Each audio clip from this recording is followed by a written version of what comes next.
اهلا بيكم في حلقه جديده من بزنس وذ مو بودكاست. معاكم محمد علي، بزنس وماركتنج كوتش. النهارده ضيفي انا كنت بحاول ان انا اجري وراه بقالي كتير. انا فان شخصيا ليه، هو متابع على السوشيال ميديا، متابع المحتوى بتاعه، وبجد هو بيفيدني كل مره باي فيديو دي بينزله على تيك توك او على انستجرام او على اي منصه. معانا ومعاكم النهارده السي ام او لباي سكاي، محمود طه. حياة البيزنس كلها أرقام ودايما فيها أسرار، هنعرفها سوا بكل تفاصيلها في بيزنس وذ مو بودكاست. محمود اخبارك ايه؟ اهلا بيك، ازيك؟ ايه الاخبار؟ يعني كله شكرا تمام. جزيلا للاستضافه، وانا اسف احنا بقالنا شويه بنحاول لا، نظبطها لا بس خالص. بقى ظروف السفر، فشكرا جزيلا. خالص. اولا طبعا مبروك ان انت خدته تاني المركز الاول في صح مظبوط، احنا competition. كنا في كومبيتيشن اسمها اي دبليو سي انتربرينورشيب وورلد كاب. المفروض دي كومبيتيشن بترن اكروس مالتيبل ريجنز، وبعدين بيختاروا واحد بعد كده يختاروا من كل بلد الاول يروح يكمبيت في الجلوبال بقى او الكاب جلوبال، ويحاولوا يشوفوا قصص الانتربرينورشيب، الستارت ابس الموجوده ازاي بتفيد المجتمع اللي موجود فيها، ايه البنفيتس اللي هي بتعمله، عملت تراكشن عامل ازاي، الناس اللي موجوده بتشوف فيها عامله ازاي. فاحنا كنا موجودين فيها وكنا بنمثل بقى ريجن في دبي، والحمد لله وي ميد يعني الحمد لله. انا طبعا بتابعك على السوشيال ميديا وحاسس ان انا اعرفك بقالي فتره طويله. ربنا يخليك، انا اكتر برضه انا متابع برضه ما شاء الله البودكاست اللي بتعملوها، ومن الحاجات المفيده جدا educational كونتنت، يعني اعتقد انه بيفيد ناس كتير قوي بتتفرج عليه. ميرسي جدا. طيب اول سؤال طبعا بحب ان انا اساله ان انت تعرف نفسك. طيب انا اسمي محمود طه، انا حاليا شغال تشيف ماركتنج اوفيسر في بي سكاي، وعندنا حاجه كمان اسمها يلا سوبر اب.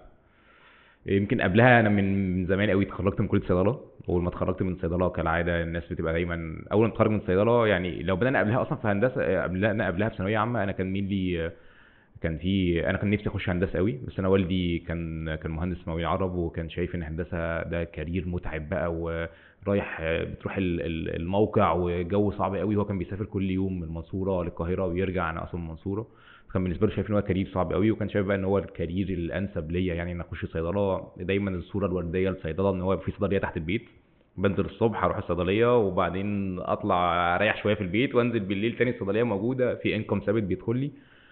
فهو كان شايف ان هو صيدله كارير احسن ليا.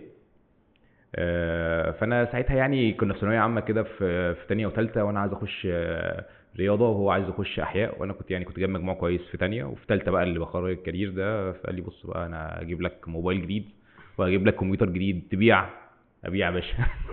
فدخلت بعدها احياء في ثالثه ثانوي، جبت 99.6%. فكان قدامي كل الحاجات مفتوحه، هو كان حلمهم يعني ان انا اخش صيدله، ففعلا دخلت صيدله. كنت شاطر برضو وبجيب يعني سنوات جيد جدا، مره امتياز جيد جدا امتياز، واتخرجت بعدها. بتخرج بقى تلاقي الصدمه قدامك ان انت الكارير اللي انك تفتح صيدليه الموضوع صعب شويه. دلوقتي اغلب الكاريرز الموجوده التشينز بقى الكبيره، العزبي بيسيف، الحاجات الكبيره دي هي اللي مسيطره.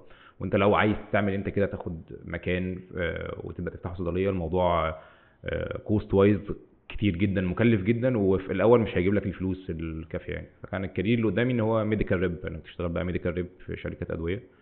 وفعلا كان عندي فرصه ان انا اشتغل، كان في واحد صديقي عندهم شركه اشتغلت معاهم فتره قبل الجيش. في الفتره دي حسيت ان هو لا، مش ده الكارير اللي انا عايز اكمل فيه، يعني مش ده الحلم اللي انا عايز اشوفه. وبعدين دخلت الجيش. كان في الجيش كنت دايما التفكير اللي بيشغلني انا لما اطلع هشتغل ايه، انا مش عايز اشتغل خلاص ميديكال ريب، بالنسبه لي مش ده اللي انا عايز اكمل فيه. فترة الجيش كان عندي فرصة ان انا بنزل مبيت، فبدأت MBA، والحمد لله يعني كانت دي فرصة ليا ان انا ابدأ بقى اشوف علم الماركتنج. كان 2012 2013. انا متخرج 2011. كان من اوائل، كان لسه الMBA مش معروفة زي دلوقتي، كان في مكانين بس في مصر بيدوها، الأكاديمية البحرية وإسلتكا. الأكاديمية البحرية انا كنت باخدها في الأكاديمية البحرية. ساعتها بقى حسيت ان لا في كارير تاني ممكن اشتغل فيه. اتخرجت، طلعت من الجيش. بعد ما طلعت من الجيش اشتغلت في شركه مالتي ناشونال اسمها رومبكسي، كنت شغال على ادويه سايكاتري. قعدت شغال شويه ميديكال ريب فيها، وكنت شاطر جدا من الناس البيست اتشيفر، والشركه يعني كل شويه بيكرموني. ويمكن ميديكال ريب الكارير بتاعه في اوله بيبقى بالنسبه لحد متخرج حاجه قويه جدا، انك معاك عربيتك كل يوم ببدله وديسنت. بس معاناه الميديكال ريب اصلا انت بتحول، انت كنت راجل بتدرس ادويه وساينس ومش عارف ايه، لحد انت درجتك بيع، انت عايز تبيع الدواء بتاعك. وللاسف في اغلب الاوقات بتبقى بطرق ايثيكال وان ايثيكال، ان هو يعني بيحصل ديلز مع دكاتره انهم يكتبوا دواء معين الا ما رحم ربي يعني. فحسيت ان ده مش هكمل كده، ده مش الكارير اللي هكمل فيه. خدت قرار في وقت معين ان انا هوقف وهشوف حاجه تانية. كنت لسه مخلص MBA وكان عندي دايما حلم الانيميشن والجرافيك. نفسي ان انا كنت قبل كده خدت فوتوشوب والستريتور ومش عارف ايه، وكنت بحب قوي ال 3D انيميشنز. قدمت على منحه ليها علاقه بال 3D انيميشن مايا بقى وحاجات كده، ودرست فعلا 6 شهور. سبت الشغل ودرست. كان في اوقات منها كنت بسافر كل يوم القاهره وارجع من المنصوره القاهره، منصوره القاهره، ساعتين رايح ساعتين جاي. من المنصورة أساساً؟ انا اصلا من المنصوره. أحسن ناس. ربنا يخليك. ف لحد ما خلصت المنحه واشتغلت شويه في استوديو، بس الدنيا كانت ساعتها في وقت الثوره، الدنيا مش متظبطه، الدنيا لسه مش مظبوطه، كان في احداث في البلد. كان بعد الثوره بشويه 2013 2014. لحد ما انا خلاص قعدت في البيت مش لاقي شغل يعني. قعدت 6 شهور بدور على شغل. يمكن دول دايما بقول اسوأ 6 شهور في حياتي بقى، ان هو 6 شهور بصحى كل يوم من النوم بفتح وظف لينكدين، بقدم على كل حاجه قدامي موجوده ليها علاقه بماركتنج ايا كان هي ايه. علشان في الوقت ده بقى كنت عارف انت نظره باباك ومامتك ليك، ابننا الكبير الناجح اللي طول عمره بيتقال عليه اشطر واحد في العيله وكان شغال ومعاه عربيته، وليه يعمل في نفسه كده ويقعد في البيت. فكانت الفتره دي صعبه قوي. لحد قبل رمضان بيوم او يومين لقيت حد بيكلمني مصري بيعمل معايا انترفيو، بعدين بيديني لحد تاني اجنبي بيعمل معايا انترفيو بالانجليزي. محمود احنا شفنا، انا كنت طبعا فاكر مين اصلا، قدمت في الاف فانا مش عارف ده مين اصلا. فكان قبل رمضان قال لي احنا عايزينك بكره تيجي انترفيو في عماره العبور. احنا شركه اسمها تكنو. دخلت دورت كده لقيت شركه المفروض يعني سمارت فونز وبتاع وحاجات كده. فرحت تاني يوم الشركه في عماره العبور لابس بدله بقى، ويعني ده فرصه عمري بقى، انا عايز اشتغل، انا تعبان بقالي كتير قاعد. اول ما دخلت لقيت حد مقابلني صيني كده لابس شورت، قلت دي الكاميرا الخفيه وهم جايين يعملوا فيا مقلب، ده رامز احنا جايين نعمل مقلب فيها قبلها. قعدت استنيت شويه لحد ما حد صيني اسمه جاكسون جه معايا انترفيو، اتكلمنا شويه. اسمه جاكسون، اسم هو دي حاجه من الحاجات اللي الصينيين دايما عندهم اسماء انجليزي عشان تعرف تنطقها. فهو كلهم هتلاقي فيهم اسماء انجليزي واسماء عربي. وهو ده يمكن كان من الناس اللي فرقت معايا في كاريري جدا، لانه حد كان ويل اديوكيتد، كان تعليمه كله في UK، كان شاطر جدا وكان باشن، كان عايز يعمل حاجه جديده. وفي نفس الوقت الشركه كانت لسه بتبدا في مصر، فانا بدات معاها بقى. كنت بدات الاول BTL مانجر، مسؤول عن الديكوريشن اللي موجود في المحلات وحاجات كده. وحتى فاكر ساعتها ان انا السالري بتاعي كان 2000 جنيه، بدفع منهم 1200 جنيه ايجار والباقي عايش بيه. وكانت بتكفي عادي والدنيا ماشيه يعني. قعدت اترقيت معاهم لحد ما بقيت مسؤول بعد كده على ATL، بعد كده ماركتنج مانجر، وبعدين ريجنال ماركتنج مانجر، وبعدين بقيت بعمل معاهم كامبين في كل حته في العالم. اشتغلت مع اكبر ايجنسيز موجوده في مصر، FB7 GWT. خدت اورز كتير قوي الكامبينز، في منهم كامبينز لحد دلوقتي الناس لسه بتشيرها يعني. مش عارف لو تبقى فاكرها ولا لا، بس في كامبين اللي هو الاب وابنه قاعدين جنب بعض على الكنبه بيتفرجوا على التلفزيون في سؤال من سيربح المليون. مش عارف ايه الكامبين دي، يمكن لغايه دلوقتي لحد دلوقتي الناس موجوده وجوينج فايرال. الكامبين دي انا اي واز مانجنج لبراند لحاجه اسمها ويمباد. ده كان تابلت نزلناه تعليمي بالتعاون مع وزاره الاتصالات والتعاون مع مايكروسوفت وانتل واكتر من حد تاني، وكان برضه عمل سيلز كبيره جدا.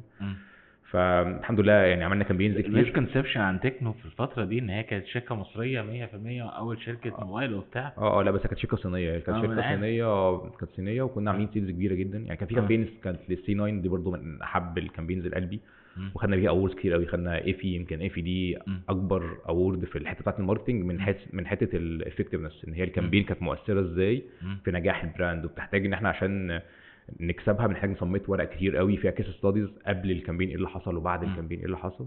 واحنا ساعتها انا فاكر ان احنا كنا وي ار كومبيتنج مع كوكاكولا وبيبسي واحنا صارفين اقل منهم بكتير. والكامبين بتاعتنا كانت صوره بيحصل فيها زومينج، كان اسمها السيلفي حكايه. كنا بنتكلم فيها ان هو كان ساعتها احنا يمكن اوائل الناس في مصر اللي اتكلمنا على السيلفي. واحنا برضو كنا في الوقت ده اوائل الناس اللي بنعمل كامبين لوكالايزد يعني. كان المشهور بين الناس الكبيره في الماركت سامسونج وهواوي ان هم بياخدوا الكامبين الجلوبال اللي موجوده وبيحط عليها سبتايتلز يعني، بتبقى نفس التاج لاين، نفس الستوري، نفس كل حاجه. ما بيعملوش كامبين للبلد نفسها. يمكن اي بليف ان احنا يعني الكامبين بتاعنا كانت من الحاجات اللي هم خلوهم يغيروا خالص الكونسبت. وبعد كده بداوا يستخدموا سليبرتيز في مصر ويعملوا كامبين لوكالايزد بعد النجاح الكبير اللي عملناه. احنا ساعتها الماركت شير بتاعنا في مصر كان 3%، بعد الكامبين وصل 12%. انا فاكر ساعتها الوكيل بتاعنا كان بيقول لي انا مش ملاحق على الاوردرات، الناس بتقف عندي توابير تحت عايزه الموبايل. الكامبين كانت ناجحه قوي وتوينت فايرال الحمد لله. وزي ما بقول لك احنا خدنا عليها اورز كتير جدا. ولسه دلوقتي في ناس كتير بتشتغل لحد دلوقتي. لحد دلوقتي الاعلان بتاع الكامبين بتاع الولد وابوه ده لحد دلوقتي لسه ولد وابوه ده لحد دلوقتي لسه من الكامبينز اللي وينت فايرال يعني. والحمد لله لحد دلوقتي الناس بتشيرها وبتتكلم عليها وبتاخدها حاجات تضحك بيها وحاجات كده. اشتغلت شويه في تكنو، وبعدين بقيت ماسك الجروب كله اللي اسمه ترانشن هولدنج، تكنو انفينكس وايتل واورايمو واكتر من بلد. بعدين رحت بعدها شركه اسمها ريلمي دي سيستر كومباني للاوبو تحت بي بي كي جروب، كنت برضه مسؤول عن هيد اوف ماركتنج، كنت بمانج مصر، وعملنا برضه كامبينز لذيذه وبرضه في حاجات منها وينت فايرال الحمد لله. بعدين بعدها دلوقتي بقى انا موجود في الفنتك فيلد بقى بي سكاي، بنقدم بيمنت سولوشنز لسنترال بانكس وبانكس، شغالين في 18 دوله، بلس البي تو سي برودكت بتاعنا اللي اسمه يلا الكارت وسوبر اب، شغالين في مصر ونكسباند دلوقتي السعوديه وباكستان ودبي. حلو قوي. طيب معلش كلام كتير. لا خالص. نبدا منين؟ انت خدت ترانزيشن تمام من الصيدله صح الهاردوير وكوربريت صح للستارت اب صح. بعيدا ان انت قلت كده المساوئ بتاع موضوع الصيدله ده ايه الفرق اللي انت لاحظته ما بين الكوربريت لايف وما بين الستارت اب لايف؟ انت تقريبا من الفاوندنج تيم تقريبا في سبيس في يلا وبي سكاي صح مظبوط. حلو. طبعا انت عندك كوربريت بقى في اتكس وفي بقى فيجن ومش عارف ايه ودنيا وستراكشر والكلام ده كله، فجاه انت معانا ان شاء الله سي ام او داخل لقيت فيه بتاع 3 4 صح. يمكن الفكره ان انا ما خدتش الصدمه دي قوي، لان انا في ترانشن كنت من اول الناس الموجوده. يعني انا فاكر في اوقات معينه كنت انا بقوم بدور الاتش ار اللي بيتابع الدوكيومنت والورق وفي وقت من الاوقات كنت بتابع مع ناس بتوع السيلز، كنت بشتغل ماركتنج بس في تكنو. لا يعني انا لما جوين تكنو كان لسه الشركه بتبدا، فكانوا لسه بيأسسوا كل حاجه، كان كل فانكشن لسه بتتأسس، وانا كنت من اول الناس الموجوده ومن اكتر الناس سينيوريتي اللي موجودين في المصريين، فعشان كده كان دايما بياخد رايي في كل حاجه. كنت انا حتى في وقت ما فاكر ان انا كنت بعمل الانيشال انترفيوز للاتش ار، يعني انا اللي كنت مسؤول ان انا بعمل انترفيوهات للاتش ار في الاول.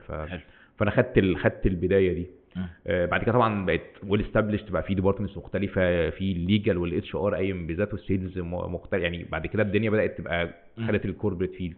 بس لو الفرق بين الاثنين هيبقى مينلي بحس ان الكوربريت بتتعلم فيها اكتر، لانك بتتعامل مع ناس اكسبرت في الفيلدز بتاعتهم اكتر. يعني انت بتتعامل مع حد هو شغله الاساسي اتش ار، فبتتعلم منه يعني ايه اتش ار، تتعلم مع حد ليجل فبتتعلم منه حاجات الليجل اللي محتاج تركز فيها، مش عارف ايه الحاجات اللي موجوده فيه. بتتعامل مع ناس بتوع سيلز فبتشوف بقى الماتريكس اللي بيحسبوا بيها، ازاي بيشوفوا الاتشيفمنتس بيحصل ازاي، طب نعمل كوميشن عامله ازاي، كامبينز سيلز عامله ازاي، سيلز بروموشن طب نفكر فيه ازاي. فهي ميزه الكوربريت اللي بتتعلم فيها، وانا يعني دايما بنصح اي حد متخرج يشتغل في كوربريت الاول، يشتغل في ويل استابليشد كده شركه موجوده بفانكشنز مختلفه، هتتعلم كتير قوي في الاول قبل ما تخش مرحله الستارت اب. الستارت اب انت في ميزه ان انت عندك سبيس للكرياتيفيتي، بتفكر وبتبدع، في فلات مانجمنت، دايما ما عندكش مشكله انك تقعد كل يوم مع السي او، هتقعد مع السي ام او، هتقعد مع اي حد بتشير الايدياز بتاعتك. يمكن ده في الكوربريت صعب جدا، في ناس بتروح شركات وبتخرج منها ما بتقابلش السي او اللي موجود فيها. على عكس الستارت اب السي او كل يوم قاعد مع الناس بيتكلم وبيسمع وبيدسكس وبيطلع. بس في نفس الوقت بس المشكله كلها ان انت قبل لو دخلت المطحنه دي وانت ما عندكش بيز كافي تبني عليه، بعد كده مش هتعرف تكمل. بعد كده مش هيبقى عندك الحاجه اللي تكمل بيها في كاريرك، مش هتبقى حاجه اللي انت اتعلمت منها. وبتبدا بعد كده اللي انت لو عايز ترجع تاني كوربريت الموضوع بيبقى صعب بالنسبه لك، تحس ان انت عندك ليميتيشن في حته معينه بس شغال فيها. فكل واحده فيهم ليها مميزاتها، كل واحده فيها لها متعتها. بس زي ما بقول لك اللي هو تخرج اشتغل في كوربريت الاول في الكارير انت عايز تكمل فيه. يعني انت بتفكر تعمل براند فاشن، اشتغل في براند فاشن في فانكشن معينه، وفي الفتره دي اتعلم من بقيه الناس اللي موجوده. بتفكر تعمل اي موبايل اب، اشتغل في شركه بتقدم سوفت وير او ابلكيشنز، اتعلم من الناس اللي موجوده فيه قبل ما تبدا تروح ستارت اب وتريسك فلوسك او فلوس اهلك او فلوس في سي واخدها او ايا كان الفلوس اللي انت واخدها، من غير ما يكون عندك بيز قويه تبني عليها. حلوه النقطه دي. بص، هو خلال محادثاتي او خلال الكونفرزيشنز اللي هاد مع انفسترز ومع ناس في الستارت اب ايكو سيستم، احنا عارفين ان احنا كان في كده ايه زي بول ران حصلت كده في الانفستمنت في 2020، خصوصا بقى في مجالات كتير زي الفinتech والاي كوميرس مش عارف ايه والكلام ده كله. بعد كده الدنيا قلت قوي. فانا كان السؤال بتاعي هو ايه اللي حصل؟ هي فلوس الانفسترز خلصت؟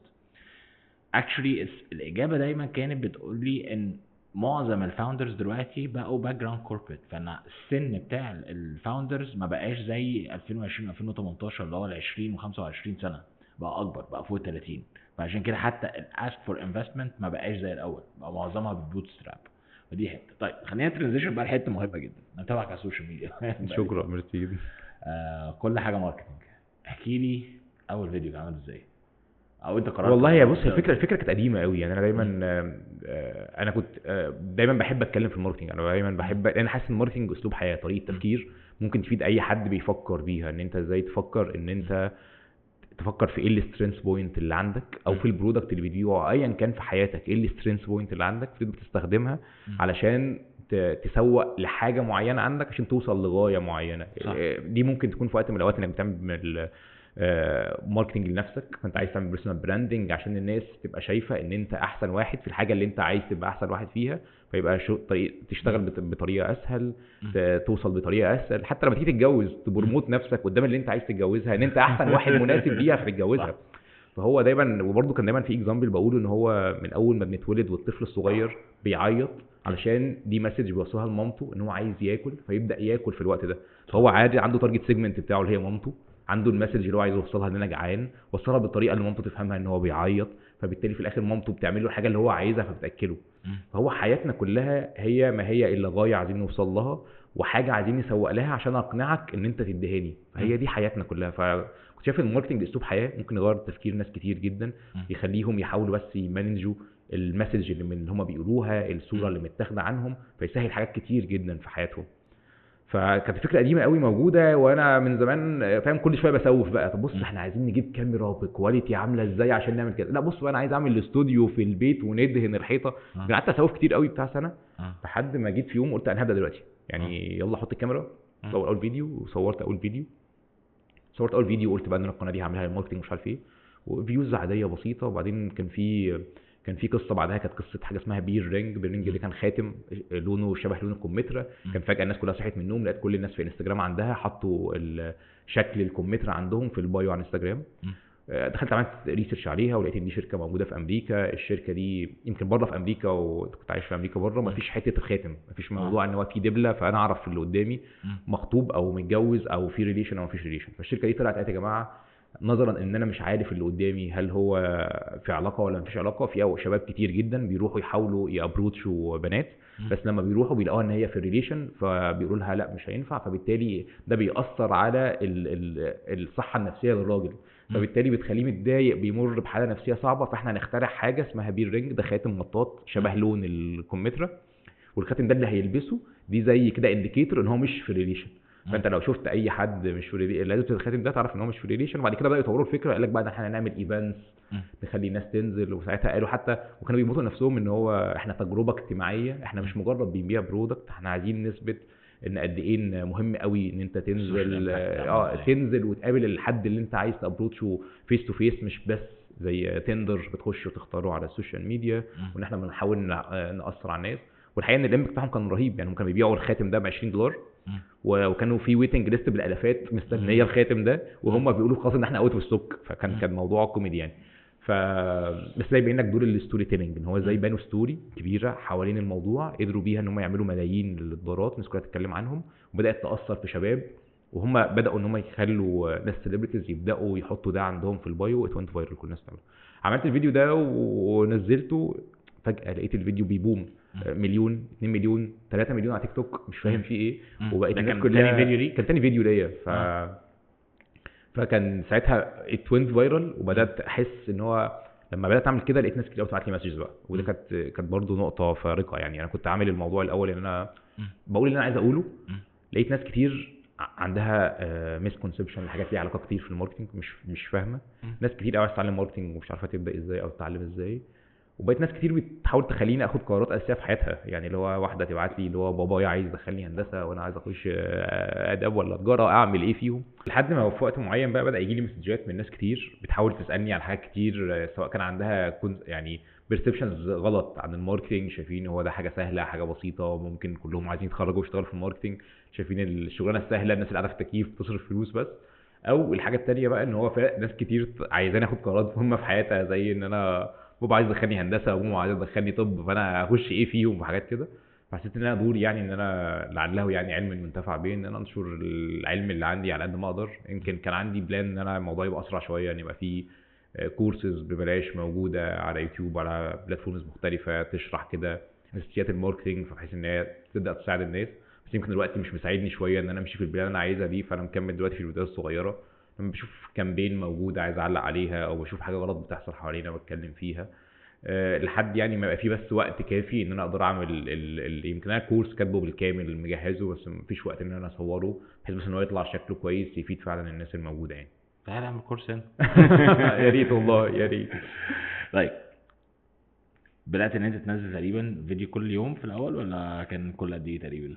والله في الاول كده كان في حلاوه البدايات، كنت بنزل فيديو كل يوم سخن آه. كده. بعدين بدا يبقى في انقطاع شويه، لان كان عندي كامبين كده، كان عندي ايفنت في السعوديه، بعديه دبي، وبعدين رجعت تاني السعوديه، وبعدين رجعت تاني دبي، فالدنيا كانت صعبه شويه، وقفت شويه. دلوقتي بحاول ان هو يبقى فيديو كل يوم، يعني دقيقه بسيط، يبقى في معلومه معينه او بيهايلايت حاجه معينه.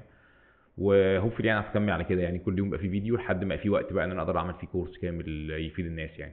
خش بقى في الموضوع بتاع الموضوع اللي احنا عايزين نتكلم فيه، في الديجيتال ماركتنج، او مش الديجيتال ماركتنج، الماركتنج بالنسبه لك هو ايه؟ الماركتنج بالنسبه لي هو علم دي اهم حاجه، ان هو ده علم الناس بتتعلمه وبتدرسه برود ماب معينه بتمشي عليها، وانت بتعمل كامبين باي طريقه ما. العلم ده بيتكون من حتتين. الحته الاولانيه انك حد بيدرس البرودكت بتاعه كويس جدا، بيعرف المنتج اللي هو عايز يبيعه، ايه اليو اس بيز اللي موجوده فيه، ايه مميزاته فيرسز الكومبيتيشن والكومبيتورز اللي موجودين فيها، ايه الحاجات الاساسيه اللي ممكن تميزه عن الناس اللي قدامه، بلس انه يبقى عنده زي براند مسج او براند بروميس معين عايز يوصل بيه. فده الجزء الاولاني من العلم. الجزء الثاني ان هو بيدرس الكونسيومر كويس جدا، بيفكر ازاي، ايه الحاجات اللي بيفكر فيها، ايه الحاجات اللي بتاثر عليه لما بيجي ياخد البرشيزنج ديسيجن، ايه السايكل اللي بيمر فيها لحد ما بياخد قرار ان انا هشتري المنتج من البراند ده او البراند اكس او براند واي او براند زد، ايه الحاجات اللي هو بيمر بيها لحد ما ياخد القرار ده. فلو عرف يدرس جنبين المعادله دول هيقدر يعمل الحاجه اللي في النص اللي هو علمه برضه، ان هو ازاي يطلع بكونتنت، الكونتنت ده يبقى بيعبر على الحاجات القويه اللي عنده في البرودكت بتاعه، وفي نفس الوقت الكونتنت ده الكونسيومر مهتم يسمعه، الراجل اللي هيشتري لما يسمع الكلمه دي هتاثر فيه.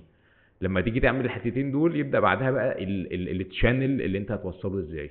فانت عرفت كده انا عندي برودكت عايز اتارجت بيه كونسيومر، عرفت المسج اللي انا عايز اوصل لها، الحاجه اللي بعدها التشانل اللي استخدمه، يا ترى ده هيبقى على اعلان موجود في التلفزيون، ولا ده هيكون اعلان موجود في ديجيتال، ولا بيلبورد، ولا بي ار، ولا ايه. فهو ده مينلي بصفه بسيطه كده انا سيمبل واي يعني ايه الماركتنج. طبعا الماركتنج تحتيه بقى فروع كتير قوي بيبدا يتفرع فيها والناس تشتغل في حاجات مختلفه. فلو كنا على الديجيتال في ناس كرييتيف ومطرقعه وبتعرف تدرس الكونسيومر كويس جدا، بتعرف تدرس البرودكت كويس جدا، بتعرف تعمل كونتنت. ناس تانية مهتمه بالارقام والداتا والفانل اوبتمايزيشن وبيشوفوا الارقام عامله ازاي والناس بتقف فين والحاجات دي، فبداوا يشتغلوا في الحته بتاعت الجروس ماركتنج او الميديا باينج. في ناس ريبريزنتبل شيك بتعرف تتعامل مع الميديا، فبداوا يشتغلوا في الحته بتاعت البي ار. في ناس فحيته بقى بينزلوا في اللي يعملوا ايفنتس ومش عارف ايه، فيبداوا يعملوا في الايفنتس بلاننج والايفنتس الحاجات اللي شغالين فيها.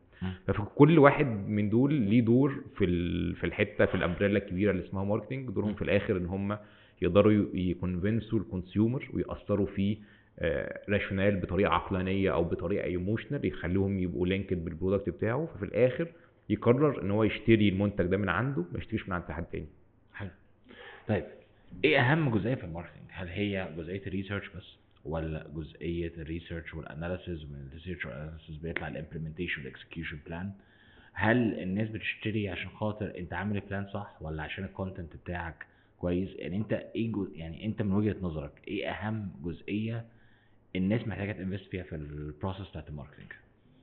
هي يعني للاسف السايكل كلها لازم تبقى مقفوله. يعني لو في اي حاجه في السايكل واقعه البلان كلها بتبوظ. لو انت مش عارف اليو اس بيز بتاعتك صح، مش هتعرف تعمل لها كونتنت كويس، مش هتعرف توصل بتشانل صح للكونسيومر اللي موجود، فمش هتعرف تبيع. هي للاسف زي ما احنا دلوقتي بنشوف ان في كامبينز بيتصرف عليها ملايين الجنيهات وفي الاخر ما بتاثرش اي حاجه. يعني انا ببقى دايما شايف في كامبينز انت ماشي على طريق السويس او طريق الدائري هتشوف كميه اعلانات لبراندز، انا ببقى مستغرب جدا الناس دي صارفه الفلوس دي كلها فين. يعني انت راجل صارف 100 مليون 150 مليون وانت في يعني امثله. يعني الامثله واضحه قوي الفتره دي الريل استيت بصراحه. يعني الريل استيت يعني بيحاولوا يخرجوا بره الصندوق فبيعملوا حاجات غريبه جدا. يعني بيصرفوا ملايين على سيلبرتيز عشان يجوا بكامبينز غريبه. ماركي تقريبا ذا مارك يعني يمكن كان من الكامبينز اللي حصلت في رمضان اللي فات. ذا مارك كان عنده كومباوند جديد بيتكلموا عليه فجاب كل السيلبرتيز اللي في مصر تقريبا.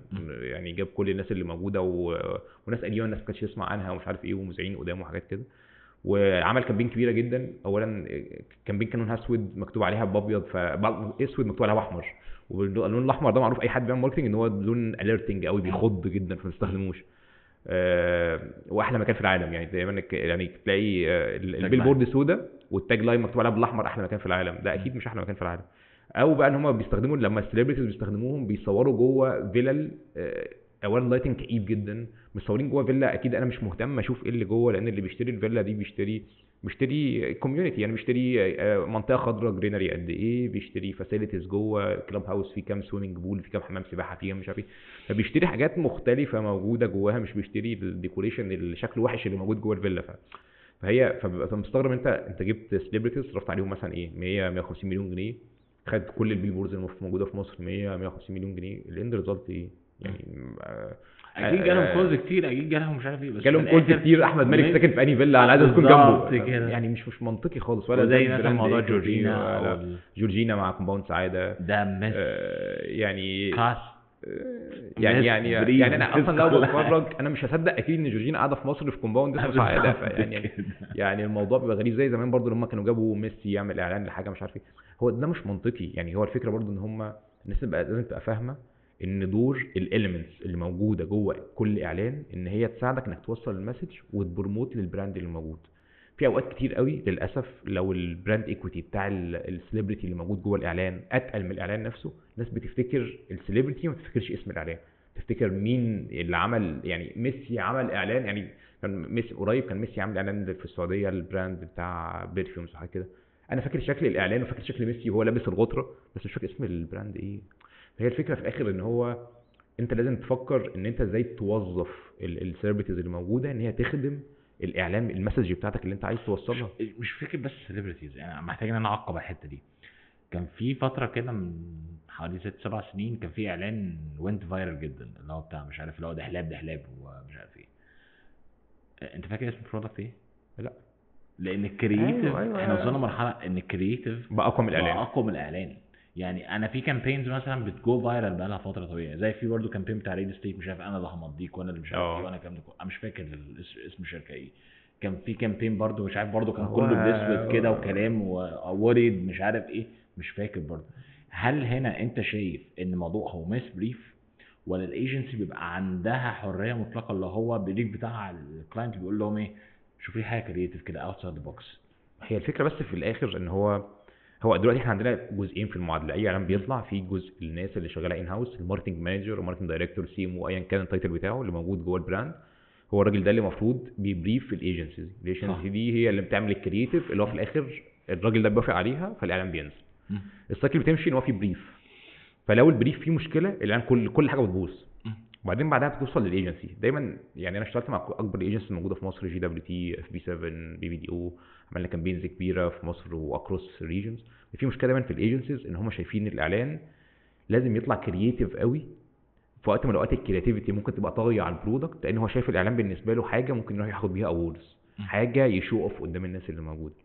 فدور الماركتنج مانجر او السي ام او اللي موجود في البراند ده ان هو يحاول يعمل البالانس ده، يعمل البالانس ان هو ينشور ان كل حاجه هو عايز يوصلها سواء لها علاقه بالبرودكت بتاعه او ليها علاقه باليو اس بيز بتاعته وتخدم البرودكت موجوده، وفي نفس الوقت يعني يبقى كرييتيف عشان يجو فايرال.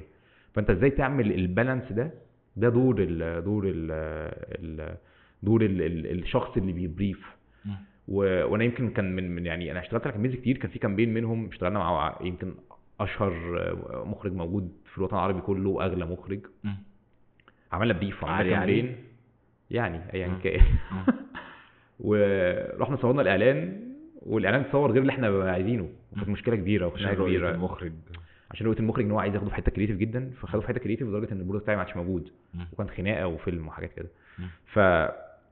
فهي دي دايما المشكله اللي المفروض بقى يعني دور الماركتنج مانجر اللي موجود ان هو يحجم شويه، مش يحجم بس يحاول يبالانس بيها، يعني يبقى ذكي انف ان هو يختار كريتيف تفيد البرودكت بتاعه، فهم الاثنين مبسوطين في الاخر. الاندنج ريزلت الايجنسي فرحانه ان هي عملت كوبي لذيذه بتضحك لطيفه بتجو فايرال، هو مبسوط ان هو هو مبسوط ان هو وصل للريزلت بتاعته من ناحيه سيلز او براند ايكويتي او اويرنس او ايا كان. المعادله في الاخر تطلع كسبانه. لو ما فيش حد بيعرف يعمل كده بنلاقي الاندنج ريزلت احنا شايفينها في الشوارع دلوقتي موجوده، ان احنا الناس كلها بتحاول تخرج بره الصندوق فبتعمل حاجات. يمكن في فيديو لسه عامله من كام يوم ان هو على برضه كومباوند موجود جديد مستخدم مخلوقات مرعبه موجوده في الماركت، يعني جايبين فراشه شكلها دموي مرعبه، وجايبين طاووس، وجايبين ناس شكلهم مرعب مخيف، انا يعني انا في الاول اصلا كنت مصدق ان هم بيستخدموا ده، والموضوع بدا يستفزني كل شويه ان انا مثلا بمشي في طريق السويس بشوفهم، بعد كده بقيت بشوفهم كل يوم في طريقي وانا رايح من البيت في التجمع لشغلي وراجع في شغلي. استفزيت جدا، لان اولا انا مستحمل الفلوس اللي اتصرفت، لان انا لا يمكن يعني انا لو شايف الكاركترز دي، اولا انا لو شايف الكاركترز دي مره كده بالصدفه مش عمري ما هفكر ان ده انت مستحرم ان ده ريل استيت، يعني ده مش ريل استيت، ده لا يمكن يكون ريل انا استيت. الفكره كلها ان انت مش بس مستحرم فلوس.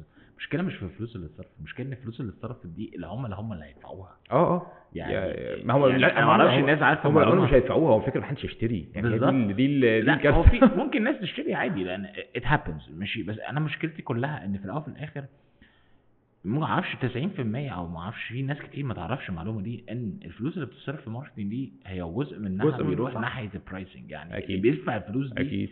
مش الشركه، لا اكشلي بس في حته تانية من المعادله ان هو في ناس ما بتعرفش تعمل، يعني بيحاول يعمل كده، يعني عمل الكامبين عمل برايسنج غلط، الكومباوند ما نجحش فشل، بيقعد يعمل ينزل سعر ينزل سعر ينزل سعر ينزل سعر لحد ما في الاخر ما بيخسر، اللي بيطلع في الاخر خسران. احنا كنا عاملين حلقه مع حد من ريل استيت ديفلوبرز، لو انت عارف شركه عتاب بروبرتيز هتلاقوا الحلقه دي موجوده عندنا في البلاي ليست. هو كان بيتكلم على الكونسبت نفسه اوف بلاننج ماشي المكان. هو من انجح الشركات على فكره عتاب بروبرتيز، هي في العاصمه الاداريه. هو كان بيتكلم الاول خالص ان في ريسيرش بيتعمل، هو مين اللي هيشتري اساسا؟ يعني انا قدامي حته ارض، هو مين اللي هيشتري؟ بعد كده ابدا افكر ان انا هبني ديزاين مش عارف ايه. لما ابدا بقى في الكومباوند او الكونستراكشن انا ببدا اعمل كامبين، والكامبين لازم يكون سامبل. انا والله محتاج 1 2 3 4 صح. يعني انا زمان الموضوع ده كان ماشي في التسعينات جدا، كان معظم اعلانات الريل استيت لو انت فاكر في التسعينات بتاع طارق نور بالذات كانت في مدينتي، كان يقول لك ايه 10 دقايق من مدينه نصر فيها جرينر سبيسز مساحات مختلفه مش عارف ايه الكلام ده كله كذا كذا، يعني لوكيشن فيتشرز. مظبوط، هو بطريقه عمليه، هو بيخاطب العقل عندك، بيخاطب العقل ان انت الموضوع مثلا تي ام جي تقريبا طلعت اللي موجوده، هو انجح حد في الحته دي من ناحيه ان هو ازاي بيسوق المنتج بتاعه، لان هو في الاخر بيتارجت ناس، يعني بالزبط. عنده مدينتي، هو في الاخر مدينه كامله كبيره عايش فيها الاف الناس بالظبط، فبيتارجت الحته بتاعه الراشونال اللي هو بيلعب على الحاجات الاساسيه اللي انت بتفكر فيها. اي اب وام عندهم اطفال عايزين يشتروا بيت جديد، فبيفكر في الحاجات الاساسيه اللي موجوده فهو بيخاطب بيها. في ناس ثانيه بتلعب الحته بتاعت الايموشنز، يعني من انجح الناس اللي موجوده برضه ماونتن فيو بيلعبوا الحته بتاعت كومباوند سعاده، ويبدا يحاول يهمر على المسج دي بطرق مختلفه، سواء هو بيجيب صلاح بطريقه معينه، بيضحك ضحكه معينه، ماشي مش عارف ايه، ويقول لك انك تخرج بره البابل اللي موجود فيها، او الايفنتس اللي بيعملوها بيجوا فيها سيلبرتيز بيبينوا قد ايه ان الكومباوندز عندهم فيها جرينري كبير والدنيا لذيذه وفي فايبس بتضحك. ودايما الاعلانات بتاعتهم في رمضان دايما بيجيب لك اسره بتتجمع او ناس جايه من السفر بتقابل بعض قاعدين في منطقه لذيذه. فهي دي الفكره. انت يعني اما يعني الكامبينز دايما بتاخد ابروتش من اثنين، اللي هو ابروتش انفورماتيف ان انا بدي معلومات عايز اوصلها لليوزر بطريقه واضحه سيمبل، زي ما انت قلت اعلانات طلعت مصطفى اللي بنشوفها اعلان طويل دقيقتين بيتكلم على الكومباوند بيفصصه من ناحيه الفاسيلتيز، واحد ماسك ورقه وقلم انا هصرف مليون جنيه، المليون جنيه دول لازم اخد بيهم 1 2 3 4 ويقعد يعمل تشيك بوكسز. دي الطريقه الاولانيه. الطريقه الثانيه هي طريقه الايموشنال، ودي اللي زي ماونتن فيو بيعملوها، ان هو بيحاول ايموشنالي يخليك ان انت عايز تقعد في المكان ده وعايز تبقى موجود فيه، عايز تبقى اسرتك موجوده فيه. ده الدريم بتاعي ان انا وقت ما ريتاير يبقى اقعد اعيش في بلد في كومباوند بالطريقه دي، اقعد على الجرينري الدنيا حواليك عامله ازاي. فده ابروتش وده ابروتش، وده في الاخر بيزد على البراندنج. اصلا البراند اصلا ايه البراند بروميس بتاعه، احنا لما جينا نعمل البراند ايه الحاجات اللي احنا بنبروميس ان احنا هنوصلها للكونسيومر، وبيزد عليها الماركتنج بيحصل. فده ياخدنا تاني ان زي ما قلت لك ان هو الماركتنج هو علم، هو مش حد بيفكر في ايديا فرقعت فبقى الشاذلي عمل اغنيه راحت فايرال فبقى ماركتير. هي مش كده. هي الفكره ان هو الشاذلي لو جه بكره يعمل اعلان اللي بحاجه براند ايكويتي عاليه ممكن ينزله. فهي برضه في فرق ما بين الكونتنت كريتور وما بين الماركتير. دي حقيقه. يعني الماركتير هو في بوينت اوف فيو اكبر بكتير، حقيقه بيرد فيو اكبر. صح. لا وفي بس كونسبت غلط جدا، ويمكن لو عملت الفيديو اللي فات ناس كتير بعتت لي قالت لي اصل انت ما دام اتكلمت عنهم فانت كده كده يبقى هم وصلوا. عمر ما كان الماركتير دوره ان هو يعمل اويرنس عالي. يعني كان مديري كان زمان لما كنا بنتخانق مع ايجنسيز مع ايجنسيز يعني كنا بنتخانق مع ايجنسيز فيقول لك ايه ده احنا هنخلي مصر كلها تتكلم عليك. يقول لهم يا جماعه احنا لو جبنا 5 وقفناهم على كوبري اكتوبر قالعين التيشيرت بتاعهم اللي فوق ماسكين يافطه، مصر كلها بكره هتتكلم عليا. هل مصر كلها لما تتكلم عليك هل في الاخر الريزلت ان انت هتبيع؟ لا طبعا. عمرك ما هتبيع. هي الفكره في الاخر مش دور الماركتير ان هو يوصلك لكل الناس، لا يعني عمره ما كان كده. احنا متفقين في وجهة النظر دي، لان مثلا في واحد صاحبي قال برضه نفس الكلمة. الفكرة كلها ان في طريقة في الماركتنج ان انا عبارة عن ان انا اروح نهر يكون فيه سمك كتير، ده اللي الشانسز بتاعتي ان انا اصطاد اعلى بكتير. انا مش شايف لا لا طبعا، أنا مش لا شايف ده طبعا، خالص. لا طبعا، لا طبعا لان انت خالص. ممكن ترهق نفسك. لا، أنا عايز يعني أقولك انت كمان مش عايز انت السمك ده ممكن ما يكونش مفيد بالنسبه لك. صح. فالفكره كلها ان انت الماركتنج بتاعك تاني، ما تحاولش ان انت تبني ماركتنج بلان او تعمل ماركتنج كامبينز تكون اكبر من البراند بتاعك اون ذا جراوند. لا لا، وفي حاجه يعني- تانية مهمه جدا، ان مم. هو دايما في كونسبت كده مشهور ان انت لما تكتب على ورقه فاضيه مم. احسن ما تكتب على ورقه مكتوب عليها معلومات غلط. صح. فانت الكونسيومر لو وصلت له، عملت ماركتنج كامبين كبيره وصلت مسج غلط، هتصرف كتير جدا علشان تغير المسج اللي موجوده في دماغه. هوفر ان هو لو ما عندوش معلومات مم. هيستقبل منك المعلومه بطريقه اسهل بكتير. صح. فانت لازم تكون واخد بالك. احنا كان في وقت من الاوقات كنا عملنا كامبين اسمها سمارت فون لكل الناس، مم. وده كان في اول لونش لينا. والكامبين دي بعد ما عملنا فتره لقينا ان الموضوع كان في قابس كتيره، منها ان احنا كان الموبايل رخيص قوي، كان منها ان احنا عاملين للبواب للراجل في الشارع اللي بيعمل شغل بسيط موجود، لان كان ساعتها الموبايل كان بحوالي 500 جنيه 600 جنيه وكان رخيص. كنا عملنا كامبين وكانت الناس كلها بتتكلم عليه. بعد عملنا ماركت ريسيرش بعدها لقينا ان البواب مش عايز يشتري الموبايل بتاعنا. مم. فعملنا كوتشين، ليه يا حبيبي مش عايز تشتري الموبايل رخيص في كل الفيتشرز اللي انت عايزها، وانا يعني بتارجت الناس الناس دي. تعملوا اوديت ولا ماركت ريسيرش؟ ماركت ريسيرش آه. بعد الكامبين. يعني كان دايما بعد الكامبين في بوست كامبين ماركت ريسيرش بنعمله وبعد كده نطلع بيه بريزلت. ودي كانت مفاجاه لينا ان احنا ليه يعني ده الناس، احنا بنتارجت الماس اصلا، احنا عايزين الناس اللي هي في الشوارع دي كلها تشتري الموبايل بتاعنا، الناس اللي مش عارفه تشتري موبايلات غاليه. فلما عملنا كده لقينا ان البواب بيقول اصل انا مش عايز اجيب الموبايل اللي البواب اللي زي بيشتريه، انا عايز اجيب الموبايل اللي الراجل صاحب العماره شاريه. فده كان الكونسبت اللي موجود، وده خلانا بعد كده نعمل كامبينز مختلفه عشان نغير الكونسبت ده بطرق مختلفه بالراحه، وكلفنا فلوس كتير جدا. فالشاهد ان هو قبل ما تعمل ماركتنج كامبين لازم تكون دارس الكونسيومر بتاعك كويس جدا، لان انت في وقت من الاوقات ممكن تعمل كامبين تضيعك، ما تعرفش بعد كده تقوم تاني بعدها. في ال10 سنين الاخيره برضو الماركتنج او الكونتنت كريشن بقى نوع من انواع الماركتنج، خصوصا في الستوري تيلينج. ظهر كونسبت ستوري تيلينج خصوصا في ال4 سنين اللي فاتوا او 3 سنين اللي فاتوا، ابتداء مثلا بحاجه زي بتاعه الدوناتس اسمها ايه، فاتيز، في اوديز تقريبا، في كذا حاجه بدات تحصل فكره الستوري تيلينج. تمام، انت رايك فيها ايه؟ وانت هل انت ممكن تامبلمنتها في حاجه كبيره زي كوربريت او حاجه مش ستارت اب؟ لو عايزين تعرفوا اجابه السؤال ده ومعلومات اكتر عن الماركتنج ومستقبله، استنوا الجزء الثاني مع محمود طه في بودكاست بيزنس وذ مو.